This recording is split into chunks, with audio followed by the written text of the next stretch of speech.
आप मेरे सामने देख सकते हैं ये हमारा स्मोक डिटेक्शन है। तो आप यहाँ पे फोकस कीजिए, यहाँ पे देखिए आप, ये प्रोग्राम्ड बेस होता है इंटू 10 इंटू 1।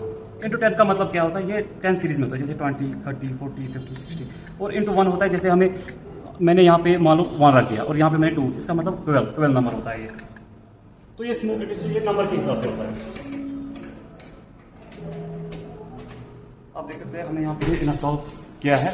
तो जो स्मोक डिटेक्शन, इसकी वायरिंग थोड़ी डिफरेंट टाइप की होती है। इसमें लूपिंग टाइप वायरिंग होती है, ये मतलब हर एक लूप के हिसाब से इसमें कनेक्ट कर सकते हैं, जैसे कि हमारा स्मोक हो गया, फूटर हो गया, और काफ़ी ज़्यादा मतलब एलसीडीज हो गए हमारे। आप यहाँ पे देख सकते हैं।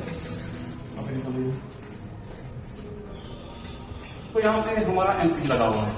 आप देख सकते हैं यहाँ पे एक लाइट ब्लिंक आ रही है, इसका मतलब है कि ये अभी एक्टिवेट है। अगर हम एक खुदा ना करें किस टाइम आ करते हैं तो हम इसको प्रेस कर सकते हैं। आप देख सकते हैं, इसको प्रेस कर रहा हूँ, देखिए हमारा स्मोक एक्टिवेट हो चुका है एक प्रेस। तो यहाँ पे काफ़ी ज़्यादा सारे स्मोक लगे हुए हैं, आप देख सकते हैं यहाँ पे।